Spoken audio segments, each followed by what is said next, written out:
Welcome back to Above the Grain. I'm Aaron Moore, and on this channel, I teach you all of the tips, tricks, and techniques from inside a refinishing shop where I have restored thousands of pieces of furniture. On this episode, we're going to start it kind of with a question that I get online a lot. How does it feel to restore furniture of such high value? Well, let's take this table for example. This is a Brazilian Sergio Rodriguez dining table. Online, they're going for $20,000, $25,000 for this table, and my customer luckily survived the Palisades fire out here in California, and we got a chance to finally restore this dining table.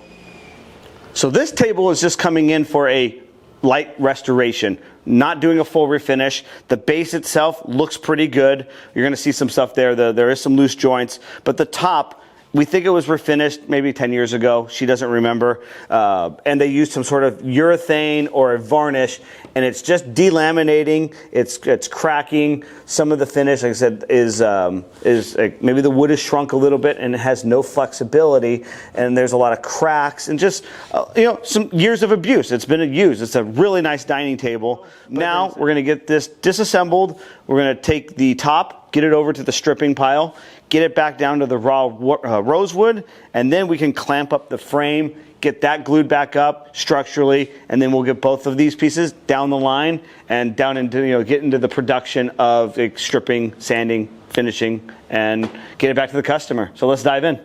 Luckily for us, this came off with about 12 screws, popped off, but we also noticed that there were some small gaps. They put the wrong size screws in. Maybe they were concerned about going through the top. So we're going to address that later down the line. But if you come in close, you could see right here in these couple of these corners, we have a little bit of play in the mortise and tenon that it's set up with. So we're going to dive into that after we strip the top, show you guys how to maybe even break it apart. There's a super glue that we could use that will run in the cracks, or if it pops out, we'll use some of our Boss Dog glue, clamp this up and let this dry overnight. Who is ready to watch a stripper work? Let's do this. So what we're going to use right now is the Benco B4. This is more of a gel or paste stripper. This still has the good stuff, the methylene chloride. We're going to wear our really long gloves, put a fan on, get some airflow in here too because it's hot. This stuff is going to work really well. And if you want to learn how to use this product, I'm going to leave a link down below and go join one of my private communities. I have a paid and a free community.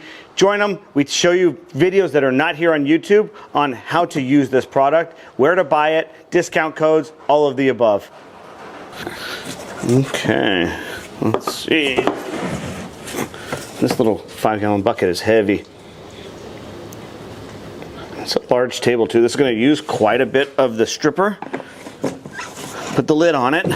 And a quick, like a pro tip, if you're using methylene chloride stripper, keep the lids on it at all times because that methylene chloride wants to evaporate and it'll make the stripper less strong, I mean more weak potency. So we always put that cap on right away. I like to wear these long, thick gloves, which I do have inside of like an Amazon store. You can find that on my website as well. But what we're going to do, I'm going to strip a little corner just to show all of you how we do this. So I'm pretty sure this is a polyurethane.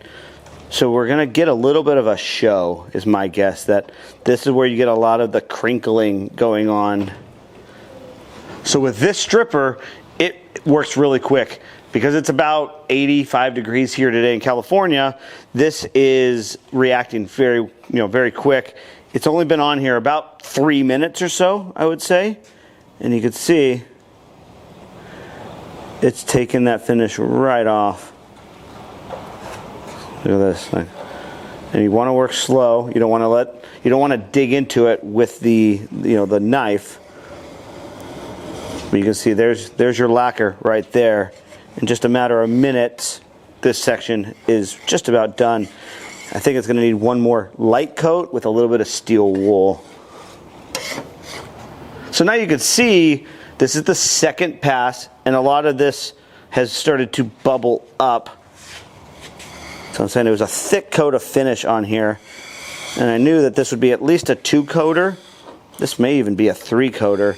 We could even see here's a little bit of the color inside. You can see that's a lot of the oils from the rosewood and or stain, which sometimes some people will put stain or toner on. which like I said we do here as well, we're going to give it a quick scrub down.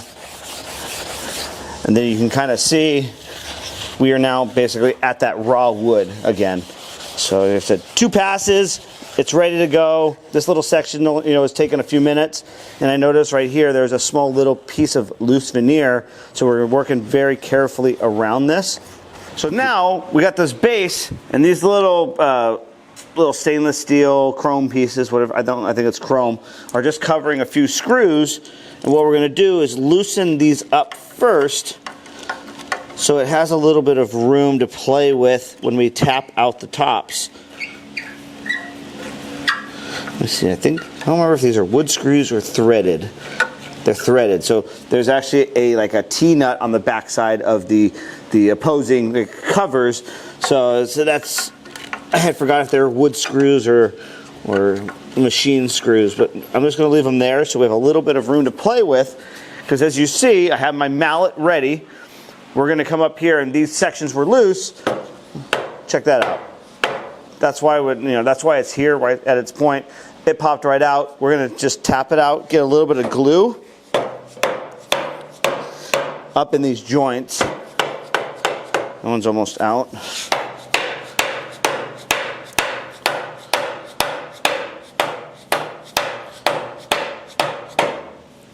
So now I don't have to take the other side off, because I realized if I just tap it the other direction, it pops right out. So we were able to get this whole stretcher out, but now we're going to get our glue, which I'm going to put a little bit on both sides. We'll put it on the tenon itself, and then we'll put some in the open part of the cavity. And so I'm trying to be fairly clean with it. I don't want to put too much. With how tight this came out, we don't need a ton of glue. It doesn't need a lot, but obviously there was no glue left in there right now. It was all dried out. Okay, now I got to apply a little bit of pressure to get this back in that cavity. So that side slides right back in. It's warm today, so I'm going to work quick on this to ensure I get everything cleaned up and clamped up before that glue starts trying to set up in here. Okay, so now this is a big table base, it's 7.5 feet, and I don't have any pole clamps at that size. So we're going to check with the straps first. So we could just use certain straps, get it locked in, and it'll help close up these gaps. You can see I have a little bit of drippage. Just a simple water cleanup. I always have a cup ready to go. Wipe it down, get it before it starts drying. It's a lot easier to clean it now than after the fact. I was having a little bit of an issue where the bottom corner of the stretcher wasn't touching, but I realized that I had not tightened all 4 of these back up again. So this should pull it back in and get us where we want to go.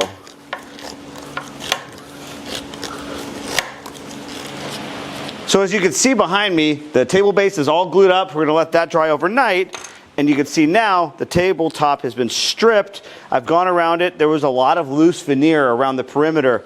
Like I said, a lot of these Brazilian pieces, the veneer is thin. I don't know why. Like, I always have, this makes sense now too, I always have issues with these pieces when they've been previously refinished. If they come in original condition, never an issue. But when they come in like this, refinished maybe 10 years ago, we seem to have these issues. So I don't know what's going on, but now we're at the stage of, we're gonna go around. It had old Bondo everywhere, and I took it all out, glued the sections back.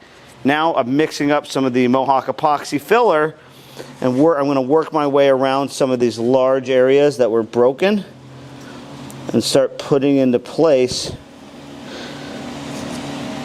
So that way we can let this dry overnight as well, come back tomorrow and continue on. Another pro tip with using this stuff, like I mentioned, it's fairly warm today. You want to add a little bit of this wax wash remover from Mohawk. It seems to help it thin out a little bit and keeps it from drying as quick. So, like I said, there's a pro tip that took us 15 years to learn. Now it's just common practice here at the shop. We let the epoxy dry overnight, and if you come in close, you can see how much damage that this actually had around the perimeter. All of this was old Bondo filler that that some other refinisher had put on, and we prefer the Mohawk epoxy fill sticks. They dry harder, they match in color a lot better, than the Bondo itself. And I said you could shape it to any type of shape. This doesn't really matter here because it's flat, but if you have a little curved section, a piece of molding, trim, any of those kind of things, they are, like I said, perfect for that. And if you go to my website and download the Mohawk checklist, there's a promo code that you could buy these, test them out, and save 5%. So let's dive in. So sometimes we'll just go use the sander, the finishing sander, knock these down. But because this has really thin veneer, because it was already refinished once before, I'm gonna go around and sand all this epoxy by hand first, so that way the sanding machine does a lot less work. It's just doing the surface. So I said we're gonna use a hard rubber block and a little bit of sandpaper and try to knock these down as flat as we can.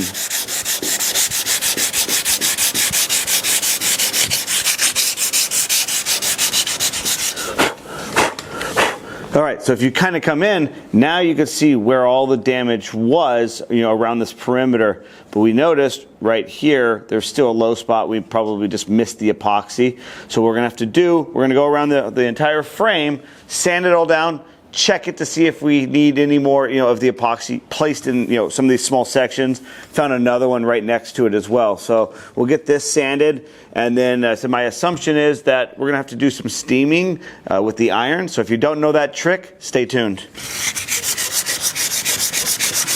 Let's see if we can, like right up in here, we're gonna do this old school trick where we're gonna use some water and an iron to get these scratches to lift up. So let's see. So it's one of those tricks that you learn and it's not taught by everybody. I said I got taught by a guy who had been doing it for 30 years. Ivan too. Like, we've learned all these methods from all these old school refinishers, and then I think we've realized that we are those old school refinishers now. Doing it for 21 years. Ivan's been doing it now, I think 17. So that's why we're making these videos, so we could show you guys do it, collapse time, learn these tricks early on so you could better your refinishing game and get further ahead at a younger age. Okay, found one more here. There we go. See the steam?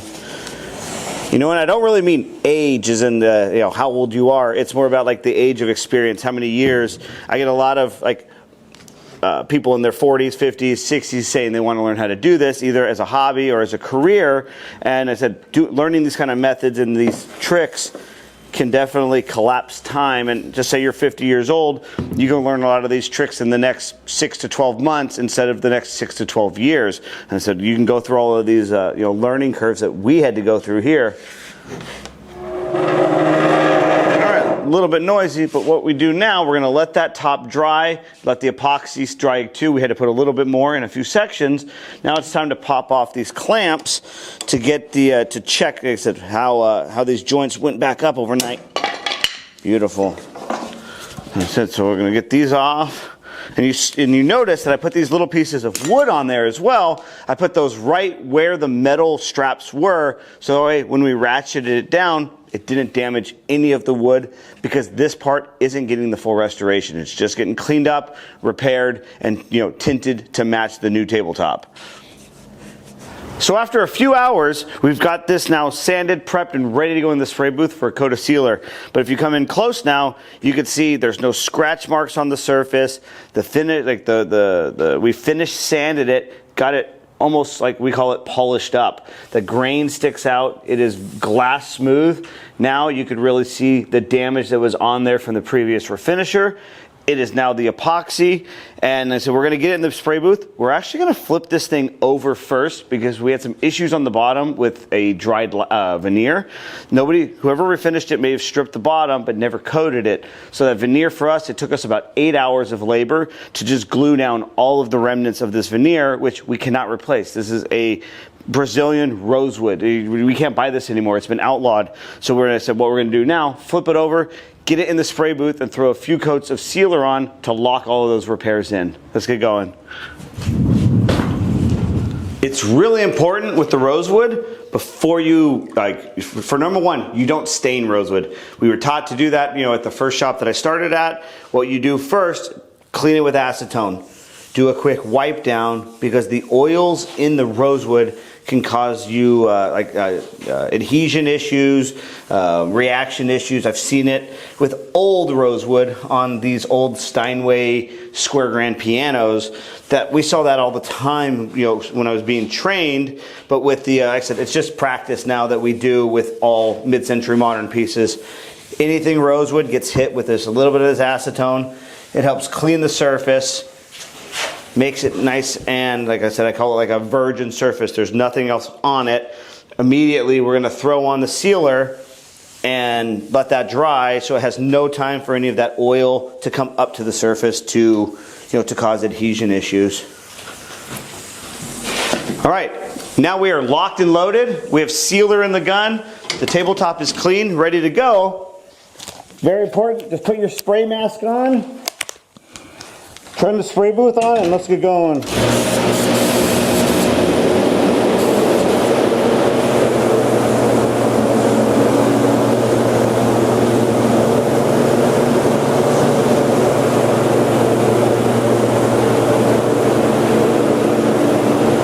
Simple now, little elbow grease and the 320 sandpaper. We're gonna just lightly do it.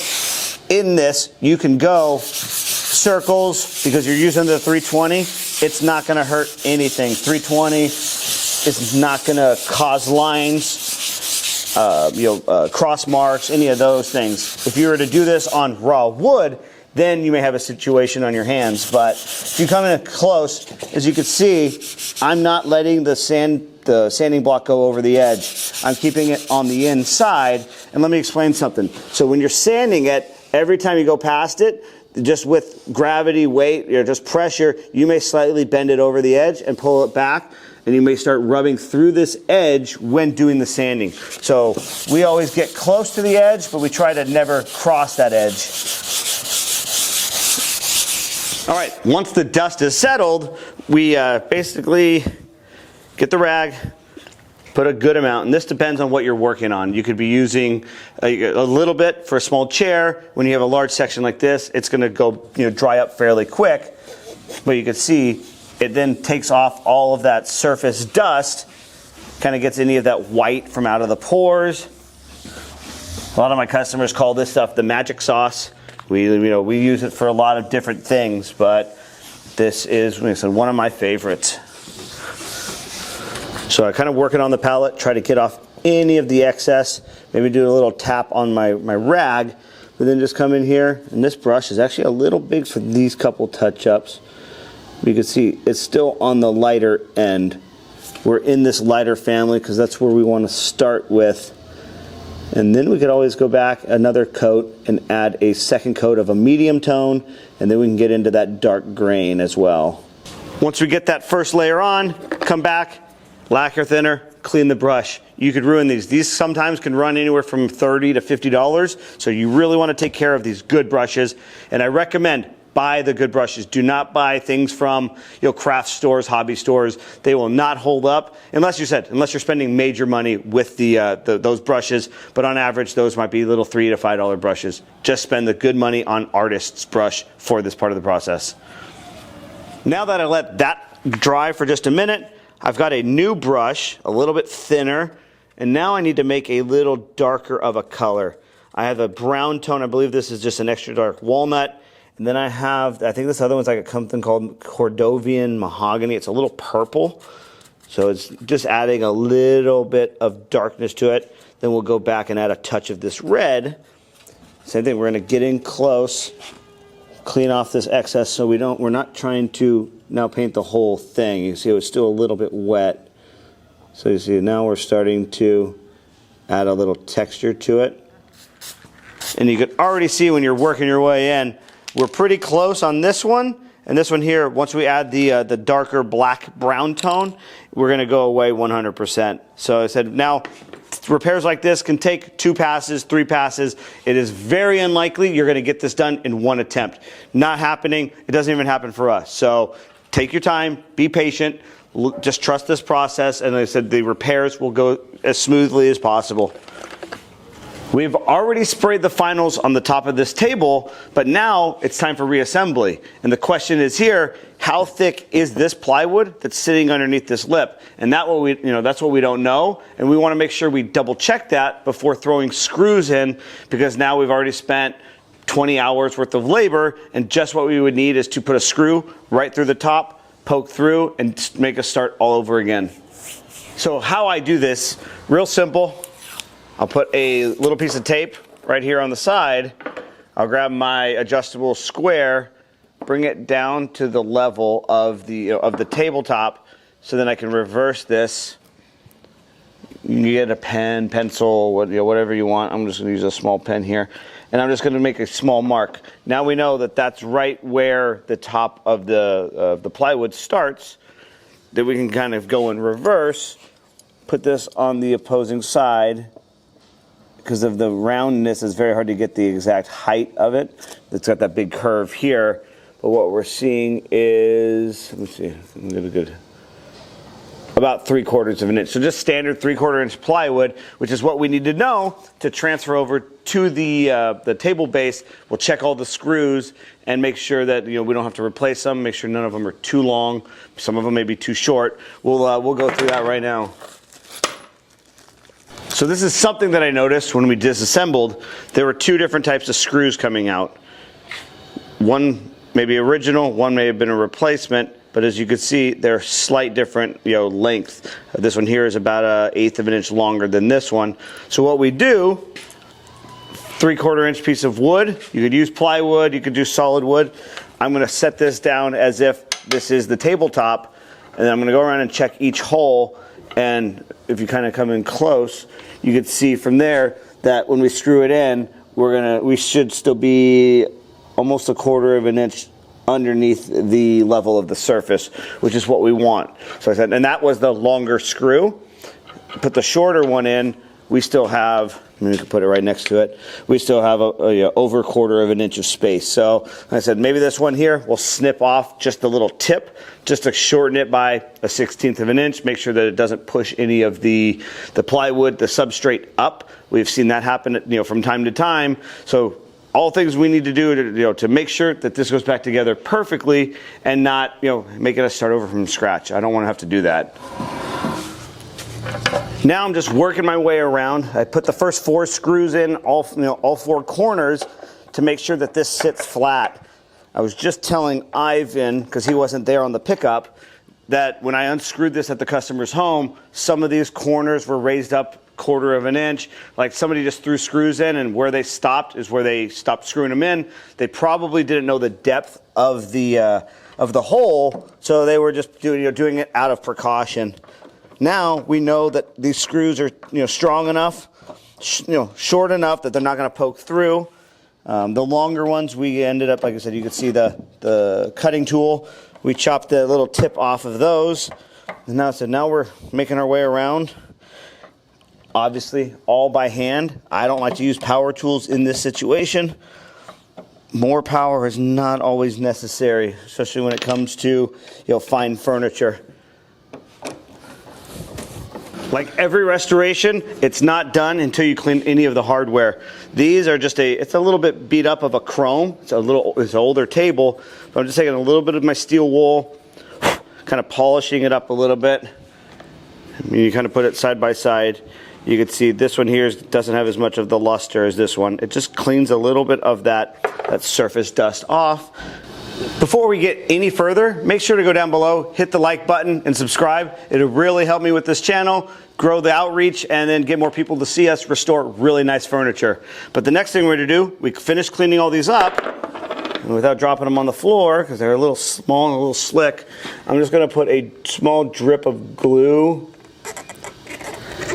So I'm going to just be careful with it, and I'm using the clear Boss Dog glue, so when it does dry, it will go crystal clear. It's really a nice glue.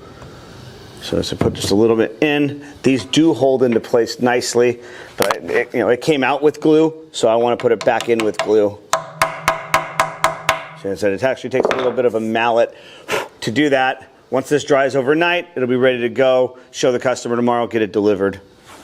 So after about 20 hours of labor, we are done with this Sergio Rodriguez table. Are you ready? Now this is what a $20,000 dining table should look like.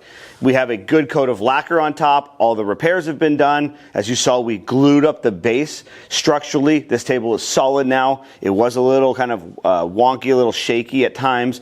Now, totally secure, ready to go back to the customer out in the Palisades here in a few minutes. So if you come in a little bit closer, you can see how beautiful this rosewood grain is.